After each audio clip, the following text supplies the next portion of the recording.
சுதா கோங்கராவோட இயக்கத்தில் சமீபத்தில் ரிலீஸ் ஆகியிருந்த திரைப்படம் பராசக்தி. இந்த படம் தியேட்டர்ஸில் பட்டாசாக வெடிச்சு கொண்டு இருக்கு. இதை தொடர்ந்து சுதா கோங்கரா அடுத்ததாக யாரை வச்சு இயக்க போகிறாங்க அப்படின்ற தகவலும் தற்போது வெளியாகியிருக்கு. சுதா கோங்கரா ஒரு படம் எடுக்கிறாங்கன்னா அவங்க எடுக்கிறதுக்கு லாங் கேப் எடுத்திருப்பாங்க.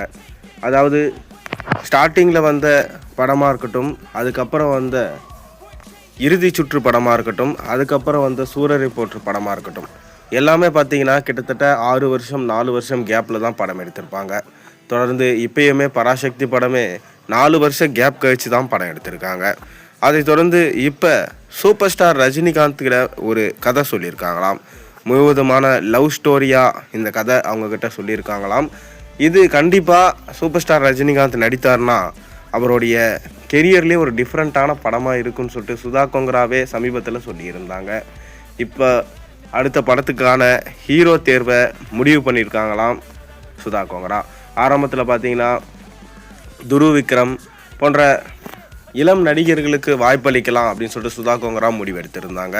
தொடர்ந்து தலைவர் 173 படம் இந்த படத்துக்கான இயக்குனர் தேடலில் இருக்கும்போது தான் சுதா கோங்கரா ஒரு அருமையான லவ் ஸ்டோரியை ரஜினிக்காக ரெடி பண்ணாங்களாம்.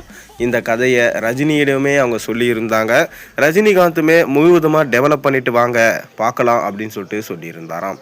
இப்போ வேற பராசக்தி படம் ரிலீஸ் ஆகியிருக்கு. இந்த படத்துடைய ஷோவை ரஜினிகாந்த் பார்த்துருக்காராம். மேலும் இந்த படம் நல்லா இருக்குது, அருமையாக இருக்குது, கண்டிப்பாக சிவகார்த்திகேயனுக்கு ஒரு நல்ல எதிர்காலம் இருக்குது. மேலும் சுதா கோங்கராவும் படம் நிறைய அருமையாக எடுக்கிறாங்க அப்படின்னு சொல்லிட்டு ரஜினிகாந்த் சொன்னதாகவும் தற்போது தகவல் போய்கொண்டிருக்கு. இதன் மூலமாக ரஜினிகாந்த் அவர்கள் சுதா கோங்கரா இயக்கத்தில் படம் நடிக்க வாய்ப்பு இருப்பதாகவும் தற்போது தகவல்கள் வெளியாகியிருக்கு. காரணம், சுதா கோங்கரா தொடர்ந்து அருமையான கதைகளை எடுத்துகிட்டு வராரு. ஏன் இறுதி சுற்று படமாக இருக்கட்டும், சூரரை போற்று படமாக இருக்கட்டும், 2 படமே பார்த்திங்கன்னா தரமான படங்கள். அப்படி தரமான படங்களை கொடுக்குறவங்க கண்டிப்பாக ஒரு ஃபீல் குட் மூவியை ரஜினிகாந்துக்கும் கொடுப்பாங்க என்பதில் எந்த விதமான சந்தேகமே இல்லை. ரஜினிகாந்தும் இந்த மாதிரி ஒரு கதையை தான் தேர்ந்தெடுத்துட்டு வராரு.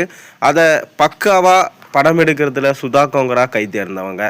ஸ்க்ரீன் பிளேவுமே பார்த்திங்கன்னா எங்கேஜிங்காக எந்த இடத்துலையும் போர் அடிக்காத விதமாக தான் எடுப்பாங்க.